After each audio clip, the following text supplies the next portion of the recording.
Merci d'être fidèle sur Africa 24. Direction la Cour pénale internationale pour suivre en direct la suite du procès de l'ancien président ivoirien Laurent Gbagbo et de son ministre Charles Blé Goudé. La séance du jour est consacrée à l'audition d'un nouveau témoin, Joël Nguessan, ancien ministre des Droits de l'Homme. J'ai votre déclaration du 20 juin 2015 devant moi. Peut-être qu'on peut... Je vais vous faire part d'un paragraphe de votre déclaration. C'est sur cette base que je pose mes questions. D'accord. Alors, au paragraphe 36 de votre deuxième déclaration de l'an passé, vous indiquez que les militants du RDR et d'autres partis politiques sont sortis eux aussi dans la rue pour manifester contre cette autoproclamation de Laurent Gbagbo. Ces manifestations ont été violemment réprimées par les forces de l'ordre. Donc c'est ça que j'avais en tête quand je vous posais des questions. Est-ce que j'ai... Non, je ne crois pas avoir dit cela en ces termes. Bien. Ce que je retiens, c'est qu'après l'autoproclamation de M. Guy Robert, des Ivoiriens sont sortis pour soutenir la déclaration du président Laurent Gbagbo. Il s'en est suivi, par la suite, un désir des gens de remettre en cause l'élection. Et vous m'avez montré tout à l'heure un rapport de Human Rights Watch. Je le maintiens, mais ce n'est pas après l'investiture. Parce qu'une fois que l'investiture a eu lieu, tout est rentré dans l'ordre. J'aimerais juste préciser au fin du compte-rendu que le témoin a bien répondu en son propre nom. Monsieur le Président, vous avez clairement indiqué que les questions ne devraient pas être directives. Le Président, oui, certes, les questions ne devraient pas être directives. Monsieur le procureur, reformulez votre question, lisez le passage de la déclaration en question, puis posez votre question de façon générale. Ne posez surtout pas de questions directives. À l'investiture de Laurent Gbagbo en octobre 2000, quelle fut leur position? Je n'étais pas dans un parti politique opposant, donc je ne peux pas vous répondre quant à ce que ces partis politiques ont eu à prendre comme position. Suite à l'élection, en octobre 2000, pouvez-vous nous dire un petit peu quelle était la situation en Côte d'Ivoire entre octobre 2000 et la fin de l'année? Bien. Au lendemain de l'investiture du président Gbagbo, on a découvert un charnier. Un charnier dans le quartier Yopougon, non loin de la maison d'arrêt et de correction. Les témoignages que nous avons font état de près de 52 morts. Tous déshabillés et réunis à un lieu. Je peux vous dire que jusqu'à la date d'aujourd'hui, personne n'a pu nous établir exactement qui a tué ces 52 personnes, qui est responsable de leur mort. Cet épisode douloureux, qui est une marque flagrante d'impunité, avec d'autres types d'impunité qu'il y a eu en Côte d'Ivoire, vont constituer le terreau fertile de ce que nous avons connu comme crise dans notre pays. Très bien. Je passe à un autre sujet. Le candidat Alassane Ouattara n'avait pas réussi à participer, n'avait pas participé aux élections de l'an 2000. Pouvez-vous nous dire quel a été l'effet en Côte d'Ivoire de son exclusion à la candidature de la présidence? Cela a été ressenti comme l'exclusion d'une partie de la population ivoirienne. Alors que le candidat du RDR ne soit pas candidat, cela a été perçu par ses partisans, essentiellement du Nord, comme étant une exclusion. Je vais maintenant faire un saut dans le temps et on va atterrir à septembre 2002. Alors encore une fois, les partis, l'accusation et la défense sont d'accord sur le fait qu'il y a eu une tentative de coup d'État en Côte d'Ivoire les 18 et 19 septembre 2002. Pour les partis, ce sont les faits 119 et 122. Alors, en guise d'introduction, pouvez-vous nous dire où vous étiez à cette époque, en septembre 2002? J'étais à Abidjan. Ben, on s'est levé, on a été réveillé par des tirs à l'arme lourde dans la ville d'Abidjan. Et c'est par la suite qu'on va apprendre que c'était une tentative de coup d'État qui très rapidement va se muer en rébellion. Est-ce que vous avez appris qui était responsable de cette tentative? On n'avait pas de nom précis sur ceux qui étaient à la base et quel était leur mobile. À Abidjan, vous nous avez dit que vous étiez réveillé par les tirs à l'arme lourde. Oui. Qu'avez-vous appris durant les heures et les jours suivants sur ce qui s'était passé? On a vu à la télévision le corps sans vie du général Guy Robert. Mais c'était une situation très confuse. On a aussi appris qu'il y avait un artiste, Marcelin Yassé, qui avait été tué. Donc on ne savait pas qui était l'auteur. Je crois qu'au moment où cela se passait, le président Gbagbo n'était pas en Côte d'Ivoire. Il devait être en Italie, en visite officielle. Vous nous avez dit que, à ce que vous vous rappeliez, le président Laurent Gbagbo était pas en Côte d'Ivoire. Est-ce que vous savez s'il est retourné en Côte d'Ivoire? Il est revenu quelques jours après en Côte d'Ivoire. Et suite à cette tentative de coup d'État, est-ce que quelqu'un s'est éventuellement présenté comme responsable de cette rébellion ou représentant? C'est bien plus tard que nous allons apprendre que le jeune syndicaliste Soro Guillaume se réclamait être le chef de cette rébellion. Alors, vous nous avez dit que M. Gbagbo est revenu en Côte d'Ivoire quelques jours après. Est-ce que vous pouvez nous dire, si vous vous rappelez, quelle était la réaction des autorités à cet événement? M. Gbagbo, qui assumait les fonctions de président de la République, est rentré pour jouer son rôle, garant de l'intégrité territoriale, défendant son peuple. Je crois que les premières déclarations qu'il a eu à faire quand il est rentré sont allées dans ce sens, pour dire que son pays était attaqué, qu'il allait prendre les choses à main. Et c'est ce qu'il a fait, et cela est de son domaine, de ses prérogatives.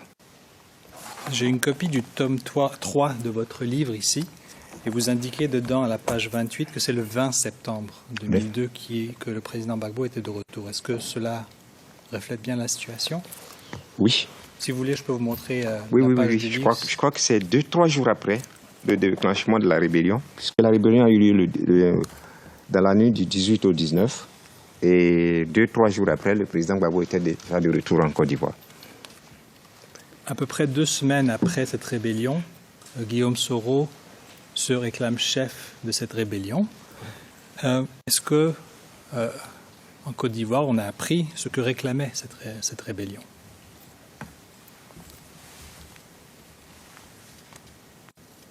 Selon leur première déclaration, c'était pour mettre fin à la fracture sociale créée par l'exclusion d'une partie de la population. C'était l'essentiel de leurs revendications. Certaines informations sont parvenues à Abidjan, surtout concernant M. Anaki Kobena, président du MFA, comme quoi nous nous sommes alliés au mouvement rebelle. Donc nos familles étaient en danger.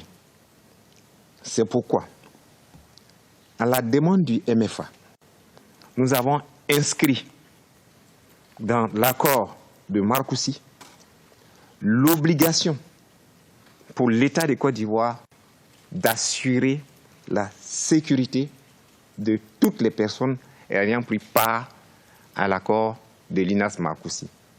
Oui, nous ne sommes pas rentrés immédiatement.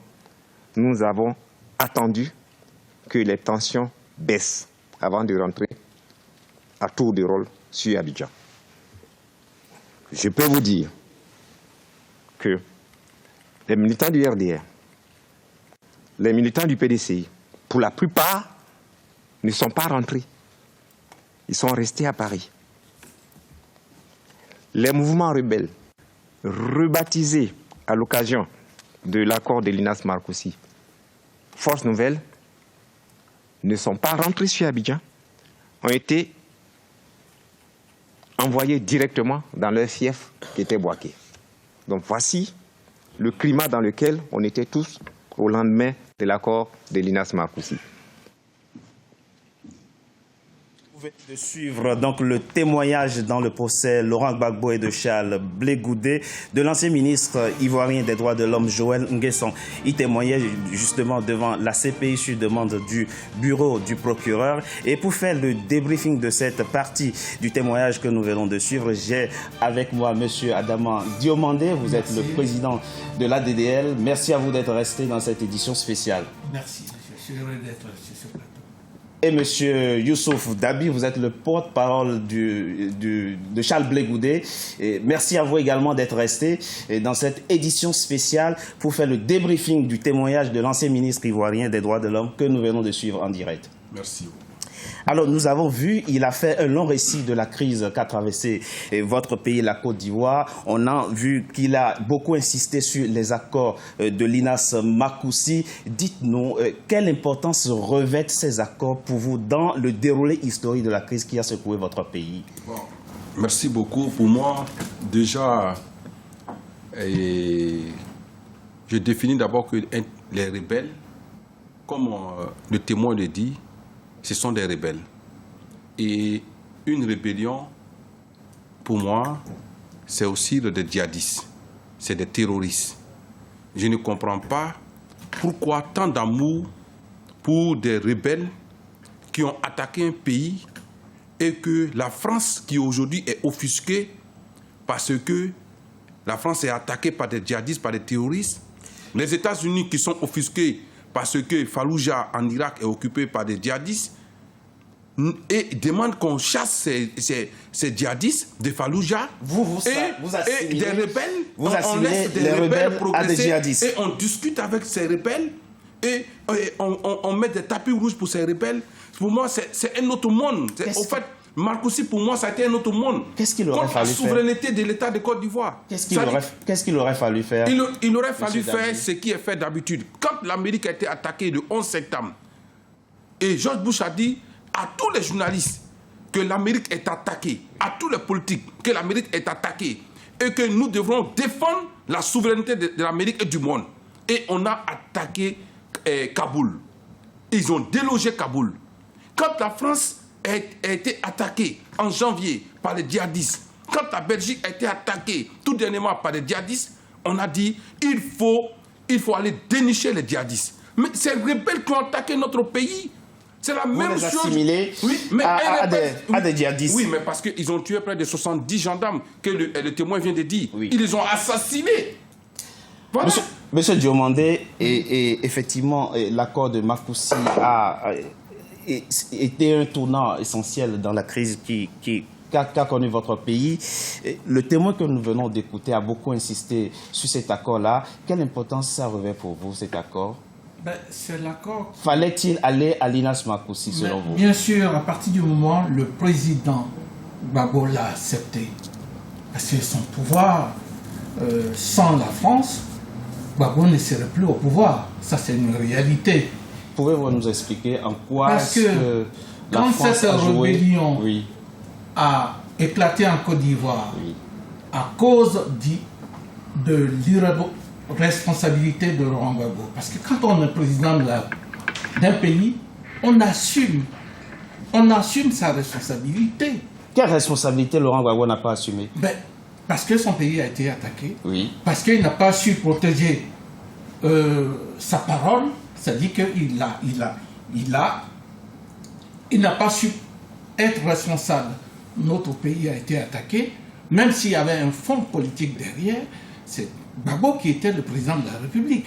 Donc ça, c'est une réalité. Il aurait dû mater militairement la rébellion. C'est ce que vous il était le président de la Côte d'Ivoire. Oui. La Côte d'Ivoire a eu une rébellion. La Côte d'Ivoire s'est coupée en deux. Oui. C'est la faute du président de la République. Donc, quand il est venu à l'Inas Marcoussi, donc il n'aurait pas dû accepter de participer. Il était le président de la République. À partir du moment où il vient en France, il signe un accord avec la communauté internationale, avec la France, avec la CEDEAO. Bon, il n'était pas en personne à l'Inas Marcoussi, mais peu importe. Il est venu ratifier l'accord. Oui. Et la finalité de l'accord a été signée à l'ambassade de Côte d'Ivoire. Il a nommé un premier ministre de réconciliation. Le ministre Joël Nguessan vient de le dire, qui était M.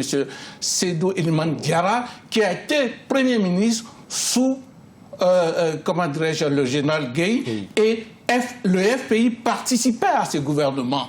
Donc, voilà.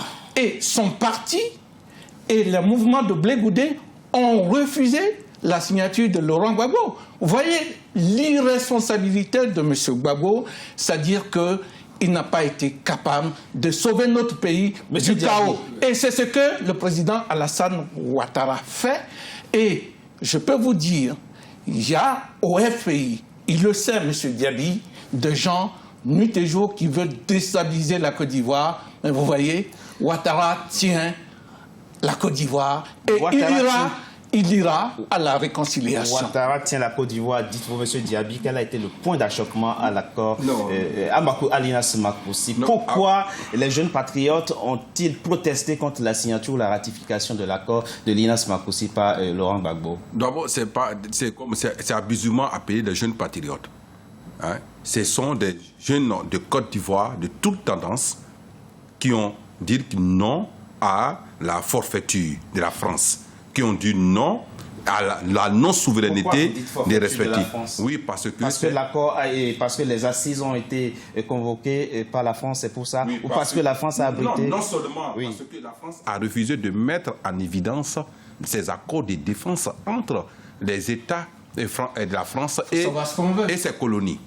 Et dans ces cas précis... Alors, il faut préciser, effectivement, ce que vous êtes en train de dire est lourd de sens. Monsieur Diomandé, là, vous avez sans doute aussi votre opinion sur la question. La Côte d'Ivoire a effectivement un accord, est lié effectivement par un accord de coopération de défense avec la France. Bon. Et cet accord, justement, stipule clairement que lorsque l'État est attaqué, la France a l'obligation, et c'est pour ça que le 43e BIMA est d'ailleurs stationné dans votre pays depuis pratiquement 40 ans. Donc effectivement, la France avait obligation, selon cet accord, de porter assistance militaire à l'État ivoirien. Pourquoi ne l'a-t-elle pas fait? Vous comprenez son attitude qui a consisté donc à refuser de supporter la France. Je ne vais pas accuser la France. D'accord. Quand Alassane veut faire appliquer un accord, le président Alassane Ouattara, il met les moyens et la France et l'ONU font appliquer cet accord. Laurent Gbagbo n'avait pas mis. C'est son incapacité, puisqu'il n'a pas pu déclencher cet accord qui allait pu sauver notre pays. Comment aurait-il pu le déclencher? Mais pourquoi il a été président de la République? C'est ça le vrai problème. Quand on est président de la République, on fait tout pour sauver son pays. Et vous pensez que... Ibeka l'a fait. Gbagbo a été incapable. Le dépassement de M. Diaby, quand il compare la rébellion à des djihadistes, qu'il change son disque, parce que je ne veux même pas dire le logiciel, parce qu'il est encore sur des disques durs, sur des disques à vinyle, parce que les djihadistes, on ne peut pas comparer une rébellion qui voulait, avant de passer la parole à monsieur, qui voulait annuler la catégorisation en Côte d'Ivoire. Monsieur Diomandé. Une rébellion se fait partout. Monsieur Diomandé. Oui. Et supposons aujourd'hui qu'une rébellion attaque la Côte d'Ivoire. Aujourd'hui, 2016. Qu'un mouvement armé attaque la capitale ivoirienne, Abidjan. est-ce que le président Alassane Ouattara se laisserait faire? Quelle serait la réaction de l'armée ivoirienne? Quelle serait la réaction du président ivoirien qui est le chef suprême des armées? Répondez-nous sincèrement. Mais vous avez répondu. Le président Alassane Ouattara ne se laissera pas faire, il va sauver la Côte d'Ivoire. Et c'est ce qu'il fait depuis qu'il est au pouvoir. Et c'est ce que Gbagbo n'a pas pu faire. Monsieur Diomandé, que se passerait-il en ce moment-là? Moi, c'est juste oui, pour je savoir, réponds à votre question. Que se passerait-il en ce moment-là si le mouvement armé, le groupe armé qui attaque la Côte d'Ivoire est plus armé que l'armée régulière? C'est-à-dire dispose d'armes. Mais si M. Gbagbo a laissé ce mouvement être armé plus que l'armée ivoirienne, c'est qu'il a été incapable de gérer son pays. Vous stipulez tout à l'heure, oui. Excusez-moi. Oui, M. Diaby. Il y a des positions à défendre. Oui. Quelle est celle que vous défendez à cette table? Que c'est Ibeka qui a signé l'accord, ce n'est pas Ibeka, c'est Djokunda qui a appelé la France. Et ça, c'est un. Quand il dit aussi que la mise en place d'un accord pour l'actionner, que ça doit être l'État. Non, excuse-moi d'abord, je suis en train de vous. Voilà, donc ce n'est pas ça. Donc, par rapport à la Côte d'Ivoire, et quand il parle de l'incapacité de Laurent Gbagbo, mais je crois que il est en train de dire des choses qui sont très très graves. Parce que Laurent Gbagbo a défendu la Côte d'Ivoire, comme lui-même il le dit. Laurent Gbagbo a défendu la Côte d'Ivoire, c'est parce que la France est intervenue afin de pouvoir permettre à la rébellion d'être là où elle est. Donc c'est la France qui a tout fait. Maintenant, quand mon contradicteur dit que les plantations à l'ouest de la Côte d'Ivoire, s'il vous plaît, quand il dit que les plantations à l'ouest de la Côte d'Ivoire ont été arrachées aux hommes de Ouattara pour les remettre aux hommes de Gbagbo, mais je crois que, est-ce qu'il est en Côte d'Ivoire? Parce que je ne pense pas que lui là, il est en Côte d'Ivoire, qu'il vit vraiment en Côte d'Ivoire. À l'ouest de la Côte d'Ivoire, ce sont les ouais qu'on a dépossédés. Voilà, on a vu, et tout le monde le sait, de la forêt. Donc il ne faut pas dire ces mensonges. Monsieur Diaby, le témoin que nous avons écouté a laissé entendre qu'aujourd'hui, le plus important, c'est que les Ivoiriens aillent à la réconciliation. Mais les Ivoiriens ne peuvent pas aller à la réconciliation si Laurent Gbagbo et Charles Blé Goudé et Mme Gbagbo sont toujours en prison. Les Ivoiriens ne peuvent pas aller à... Non, s'il vous plaît, est-ce qu'il peut me laisser parler? Non, quand il parle, je ne parle pas. Non, vous avez eu le temps de votre parole. Monsieur Diomandé, il a son temps de parole. Oui, mais c'est vous qui avez la parole. Donc il est en train de nous expliquer les conditions dans lesquelles, selon lui, la Côte d'Ivoire peut se réconcilier. Oui, bon. Excusez, la Côte d'Ivoire ne peut pas avoir de paix durable tant que Laurent Gbagbo est toujours à La Haye, tant que Charles Blé Goudé est toujours à La Haye, tant que Mme Gbagbo, tant que Mme Simone Gbagbo et les autres prisonniers sont toujours là, près de 800 prisonniers. Si c'est ce qu'il appelle la bonne démocratie, c'est la bonne gouvernance, mais je crois que Ouattara ne peut pas se poser avec ça. Vous pensez la réconciliation possible en Côte d'Ivoire? Mais la réconciliation est en marche. La réconciliation est en marche puisque le président de la République vient de nommer il y a peut-être 6 mois, je ne sais plus exactement la date, une ministre de la réconciliation. Un ministre? Non, c'est une dame. Madame Koné. Non, elle n'est pas de la réconciliation. Elle, c'est la cohésion sociale. Cohésion sociale, réconciliation. Vous faites allusion à Madame Koné, n'est-ce pas? À Madame Koné. Très bien. Et même ceux qui ont été les bras armés de Blé Goudé sont dans cette réconciliation. Je vais vous dire, quand M. Diaby veut voiler la vérité, c'est vraiment dommage. Et je peux vous dire que la Côte d'Ivoire est plus grande que Gbagbo, la Côte d'Ivoire est plus grande que Mme Simone Gbagbo, la Côte d'Ivoire est plus grande que Alassane Ouattara, que tous les Ivoiriens. Que Soro Guillaume. Je viens de... Non, je n'ai pas fini puisque j'ai mon temps. Très rapidement. Je veux dire à M. Diaby que la Côte d'Ivoire est dans un tournant décisif. Si nous voulons rester une nation, il faut qu'on va au-delà des personnes. Si le FPI est responsable, ils ont le temps de former un parti politique d'opposition à Alassane Ouattara. Alors, il dit la Côte d'Ivoire est plus importante que Laurent Gbagbo, plus importante que Charles Blé Goudé. Vous dites, sans la libération de ces deux personnes, il n'y aura pas de réconciliation entre les Ivoiriens. au fait, ça c'est clair et puis c'est pas net. plutôt Oui, non, que ce vous n'est dites. pas extrémiste. Il n'y aura pas de réconciliation durable en Côte d'Ivoire tant que Laurent Gbagbo sera incarcéré à la CPI, Même si la tant CPI les que condamne. Charles Blé Goudé sera incarcéré à la CPI, Même s'ils sont condamnés par la CPI. tant que Mme Simone et Yves Gbagbo sera toujours en prison. Parce que quand Ouattara se met à mentir au peuple du monde qu'il n'y a pas de prisonniers politiques en Côte d'Ivoire. Vous en connaissez? Oui, mais Mme Gbagbo est une prisonnière d'opinion et de politique. Mais ça, c'est la justice qui Quoi Justin est un prisonnier politique.